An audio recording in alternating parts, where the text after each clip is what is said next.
Hello and welcome to another episode of the Business Spotlight. I'm here with Kenny Eliason. He is the founder of Record.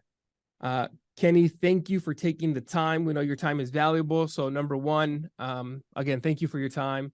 Let me tell you a little bit about the Business Spotlight. It is great for many reasons. Number one, it's going to help you get introduced to people in my network and a lot of the clients that I have. And number two, for you, it also helps, that exposure, not only with my personal network or the people that we have here in our Las Vegas Valley, but also this will go out to the Action Coach Global Network. So that'll catch a lot more eyeballs around the world. I am very excited to run this with you and learn more about what makes you guys special here in our Las Vegas Valley. So I'm going to start asking Kenny, number one, can you tell us a little bit about yourself, your business, and how long have you been doing it? So this current business Record, we just started kind of started in January. We officially formed in August. So it's relatively new. Mm-hmm. My background in this type of business goes back about 20 years though. So this is a new iteration on an idea we had. We went and did a bunch of product market hunting, problem hunting, and came up with a solution that we think we can offer to some clients. So it should be great. Yeah. So thank you for sharing that with us. In your industry with Record, can you go a little bit more into detail about like the products and services that you guys offer? Yeah, let me tell you a story. So here's what started clear back 2004, 2005. I was hired to be a legal assistant for a personal injury law firm here in Las Vegas. The only reason I was hired was because I speak Spanish. So I'm actually a fluent Spanish speaker. They needed a Spanish interpreter. I got the job. I had zero experience in law. Turned out I actually ended up really, really enjoying myself. Loved everything about the law firm, personal injury, helping, especially the Latino clients. It was a great time. Fast forward about 7 years later, I'm learning how much money the attorneys are making. And I say, hey, you know what? I think I'll be an attorney. So I go to law school in San Diego. That came to an abrupt end after 1 year. So I never became an attorney. That's a whole other story. It's on my blog and stuff. People can find it if they want. But I came back to Las Vegas after going to San Diego for law school. I wasn't going to be a legal assistant for the rest of my life. So I left the law, and I'm an entrepreneur at heart. We could talk all about why I'm an entrepreneur. And I left and started my own agency. So for the last decade, I ran a dev and marketing agency here in Las Vegas called NeONBRAND. It's still in existence. My partner, who I was partners with at the time, has full ownership of it. He's running it. He's a great guy. So back in 2021, I get a text from my old attorney boss that I used to work for, Dean Tingy. And he says, hey, we've actually been building some cool tech and we want you to come take it to market. And I said, man, but I got this agency thing going on. I don't think I'm ready for that kind of a jump. But we started talking, and after a few conversations, we realized there's a really good potential. All the knowledge I had from law firm days, combined with all the knowledge I had from tech dev marketing days, combined with what they had already started with technology in the law firm, it was kind of a perfect storm. So in January of this year, I left my great job, my great startup of NeONBRAND, and we started Record. We didn't call it Record at that time. It was actually called Max Law. And how am I doing? Am I telling too much? That's good details? No, this is good. This is good. So what happens at that point is we had an idea. We went to a thing called Startup Ignition. It's a boot camp, 3-day boot camp out of Utah. And we learned a bunch of great stuff. One of the things we learned was all about product validation. And so after that, I came home and we had our idea. And my goal was to get 20 interviews with personal injury attorneys to tell them about what we're doing and see if it's something they wanted. And I started doing the interviews, and guess what? Nobody wanted our idea. It was painful. So we went back to the drawing board and we said, you know what? We still think we can do something in legal tech. Like, we still think we can do something for personal injury. So we had a couple other ideas. So we went through this process of pivoting, right? And this is a famous thing for a lot of startups is we had our first idea, didn't work, pivoted to a second idea. I went out and did more interviews. They didn't like it. I came up with another idea, pivoted, another idea. We did it 6 times until finally, and it took about 6 months to go through that process. I ended up doing about 50 interviews with attorneys. finally our last idea, and the idea came from doing the interviews. So like I'm reading my notes, like, man, like my fifth idea or sixth idea is just like not working again. I'm like, freak, what am I gonna do? Right. And I read my notes, and one of my interviews, the guy said, you know what, let me tell you about my favorite client. I'm like, all right. So he tells me about his favorite client. I'm reading my notes about this. And as I'm reading, I'm thinking, man, I think I could use technology to make every client a great client. And so that kind of became our tagline, that kind of became our effort. So now that's what we're doing. We're building software to make every personal injury client a great client. But I wouldn't have gotten there had I not gone through that crazy process of pivoting and validation and problem hunting and all this stuff, which just was gold. I would have built something that nobody wanted if I hadn't Right. done that. Yeah. Yeah. And I think that's very valuable information. In our industry, we call that test and measure. We have to test, we got to see what works, and we got to measure it. Is this calling to attract the type of, client that we're looking for? And with you pivoting, right, and trying to figure out, okay, let me go back to the drawing board, let me present this, let me go do a few more interviews and see if this works. And you finally figured it out, like, hey, we're on to something. Yeah. And there's a couple different angles that comes together. One of our ideas, just to give more context to the pivoting process and why it was so important, one of our ideas was actually using big data, so like just tons and tons of case data, to predict settlement values, which sounds crazy, but it's actually really doable. And I mean, like, to a layperson, that sounds really cool. Like, oh man, I could actually know with a little bit of data, I could know what a case is worth. Insurance companies have been doing that for decades, actually. Right. So they're the bad guys on the personal injury side of things. They've been doing that for decades, predicting values of cases based on data. So I went out. I had this cool tool. I was going to show everybody how to do it, and it worked. It worked, and it would have only gotten better. So I could build the thing I knew I was selling, but I go and tell attorneys about this, and the response across the board was, "Yeah, I don't like it." Like, what? You don't like it? Well, it turned out they were worried. Like, that was what they were for. Like, from a sales perspective, it may have done the thing I was selling. Like, Right. it may have actually worked, but they were going to buy it because it was their job. Like, if I was taking away their job, so I had to pivot off that idea too. So there's a lot to that test and measure. You have to test, not only does it work, how does it work, and then will people actually pay for it? Mhm. So that was where we were at. Yeah, that's good. So I appreciate all that insight, because I think that's going to give a lot of the viewers really, really good, valuable information. And, on the business spotlight, we want to make this educational. We want it to inspire people who are thinking about entrepreneurship. So with that being said, what's been one of the biggest learning curves, since you started this business journey? Yeah, man, there's been so many. A lot of it has to do with the interviewing process. When we think about entrepreneurship, lots of times we think ideas are the most valuable thing. As a non-experienced entrepreneur, I'm like, man, okay, I got this cool idea. I can make $1 bajillion off of this. I'm gonna go build it. And that process, that old archaic business model process, doesn't work like it may have before, if it ever worked at all. Now we have to. So that model was have an idea, build a product, show it to customers. So we had this 3 steps. We have an idea, build a product, show it to customers. There's flaws with that system, right? Obviously. I have an idea, I build and spend all my time and effort. I mean, people spend insane amount of money building on an idea, only to later show it to their customer, and the customer say, nah, this isn't, I don't want to buy it, man. And then they're up a creek. So the better model is, it's more like a lean startup model, is kind of the words, is to take that client part. You have an idea, don't put it at the end, put it here, like on a napkin, draw it out and then show it to your clients, on an Excel spreadsheet, do a quick demo of what it might work like, or, figure out a way to build a super crappy prototype and just see if they want it. If they don't want it, then don't go on to the next step until you find that thing that they want.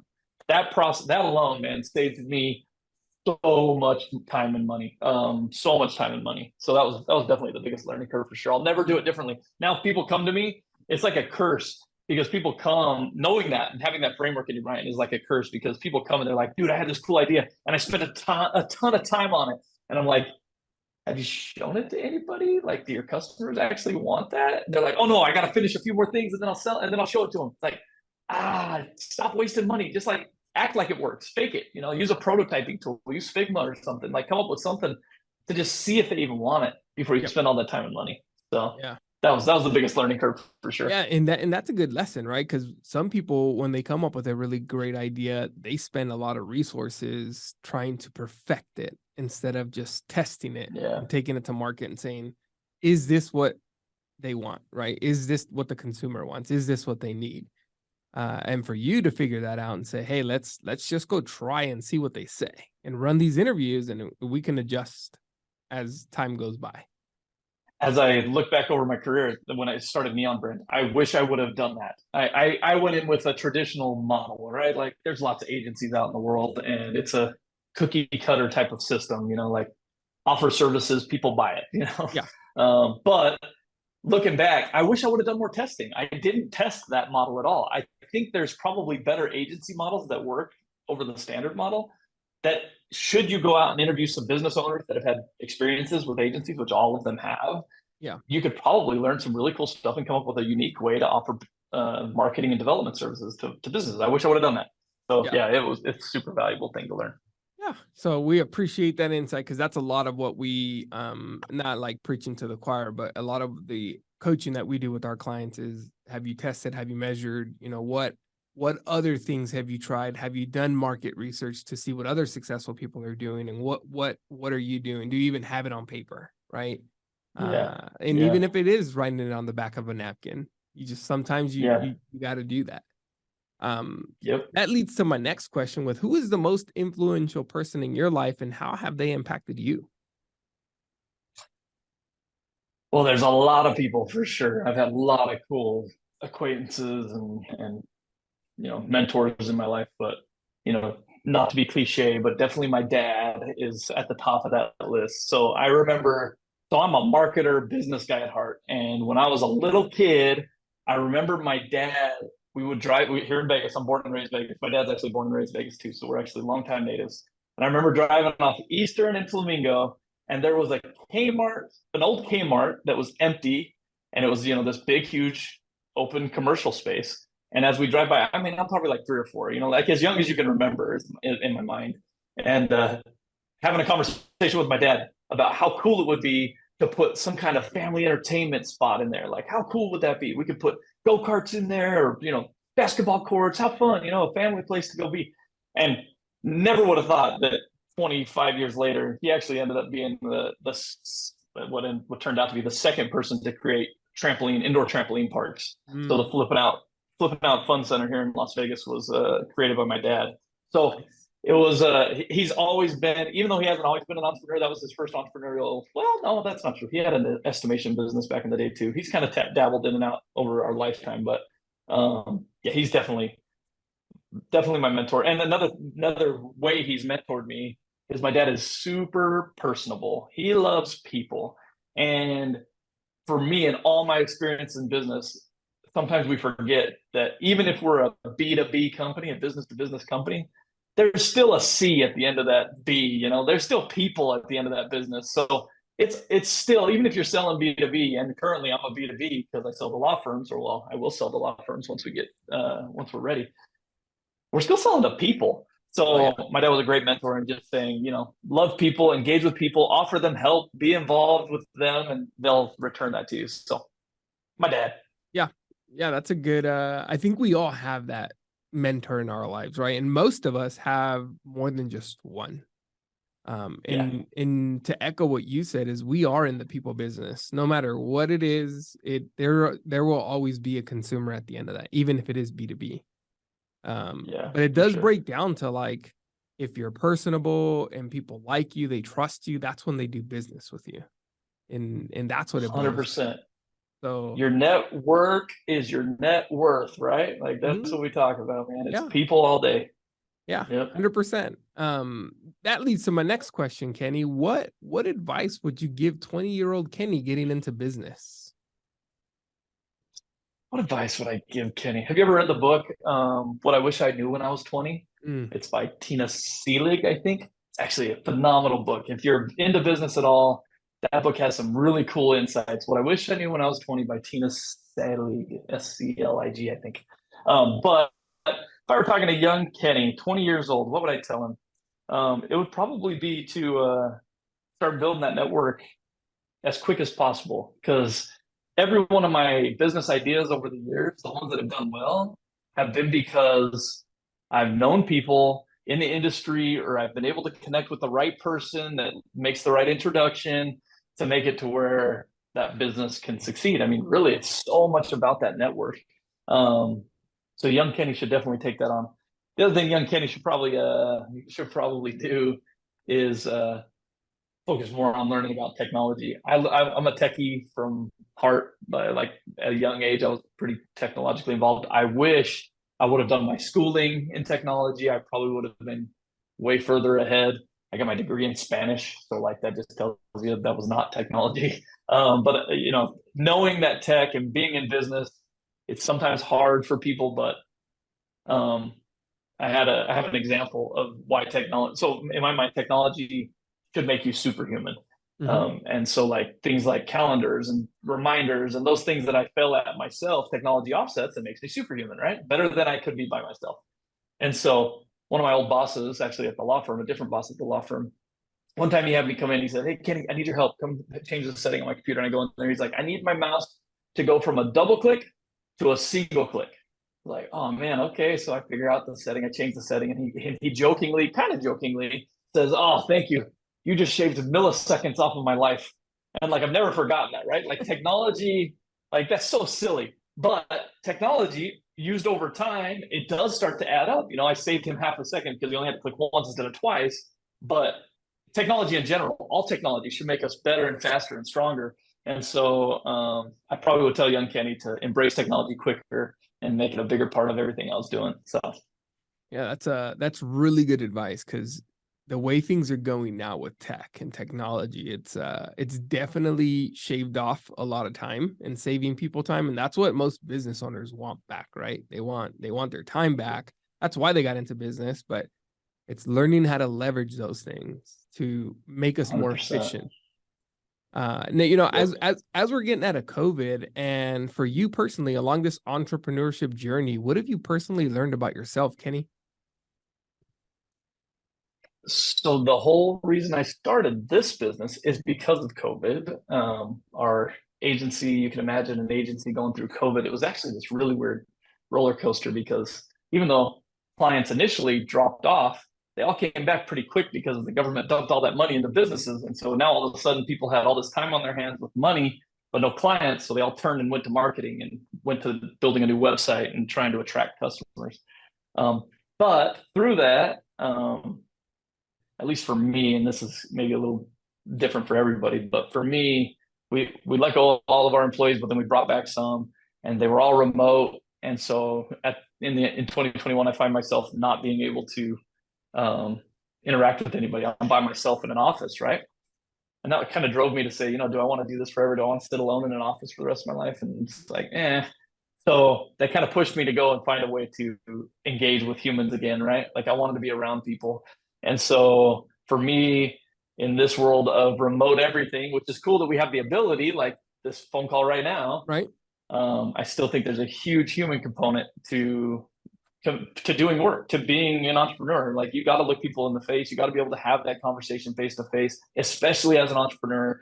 That lets people connect and trust and do all those things. So I look for opportunities. I try to attend as many meetings that are reasonably possible, where my potential customers and clients might be, to network and be around them. Not to ask for anything. I'm never a big pusher on asks. Yep. I'm more of a karma guy where I get out what I put in. So I focus on putting in as much as I can up front, and then the ROI comes back tenfold in other ways that I would never imagine. So, trying to be around people, that's been my big change probably, and trying to connect on a personal level with people. Yeah, that's the human aspect of connecting with people, I think is massive, right? Is like with us, right? Me personally, when I'm out in networking events and people know that I'm a business coach, and I always tell them, look, I'm not looking to win your business, but you're going to run across somebody who wants to learn, grow, and is willing to do the work to take their business to the next level. And those are the people that we want to connect with, right? Not necessarily you. 100%. And you never know. Sometimes they might be needing it, but I'm not going to force my agenda on them. is just to build that relationship, get to know them. Hey, how can I help you? What is it that you're looking for? 100%. So when I was working at the agency and running that business, it was like my especially if you're B2B, it's really hard to connect with businesses, right? But my thought always was like we would run marketing campaigns and they would just be to the general public, like not necessarily people that needed my services, but it was for that exact reason. It was I want you, whoever you are, at the end of this ad that sees my ad and says, "Oh, Kenny, I know Kenny. Kenny does marketing." And then as long as it comes up in conversation when they're with their buddy who's a business owner that says, "Man, I need to do a website," they go, "Ding, ding, ding, I know Kenny. Call him up. He's a website guy." That was my, and still that's the same thing I think of now. It's like, I don't want to be pushing my sales onto everybody all the time, but I do want to be the guy you think of when you need what would now be personal injury help. So correct. Yeah. So as we're wrapping up our business spotlight, what are some exclusive offers that you're currently offering, and what's the best way for people to connect with you? Yeah, for sure. So we're actually pre-product right now. So we are building our app. We should have it in the market soon. The things I'm looking for right now is I'm trying to again, network, but I just want to show people. I'm not selling it. So I have a prototype and I'm doing demos. You can get on a calendar to see what the product is at getrecord.com. It's got my calendar on there. I am 100% open to show it to anybody who wants to. So that's what I'm doing right now. We'll begin sales later on. But yeah, that's where I'm at. Yeah. And what's the best way for people to connect with you? Kenny at getrecord.com or through that website or on LinkedIn. LinkedIn, I'm trying to post and be as active as I can on LinkedIn. So Kenny Eliason, Eliason on LinkedIn. Hook up and that'd be great. Yeah. Well, thank you for sharing that. I'm sure this content will definitely help people get in touch, and I recommend watching the demo and seeing what that can do for your business. Now, my final question is going to be an open-ended one with what's one question or something that you wanted to tell the viewers that we did not cover yet? What do I want to tell the viewers? Man, so I've had coaches all throughout my life. This is not a pitch for Edgar and his services. There's no client relationship between Edgar and I right now. But I've had a number of coaches over my life, and for all things, right? Like we have so many coaches. We want to be a better athlete. We get a coach. We want to get better in our marriage. We get a marriage counselor, aka a coach. We want to be better at all these things, and how powerful my coach is. I actually have a coach right now that is doing great things for me. He helps me think of things that I hadn't thought of before. Coaches just bring a different perspective. So I guess personally speaking, not just pitching for Edgar, coaching has helped me. And I think that would be a great thing for people to just consider. There's lots of ways to get coaches. You can do it as a service, like with Edgar. There's great coaches on YouTube. There's all kinds of different stuff. So I love coaching. I think it's a great thing. I'm a coach myself in sports and other things. It's a great thing.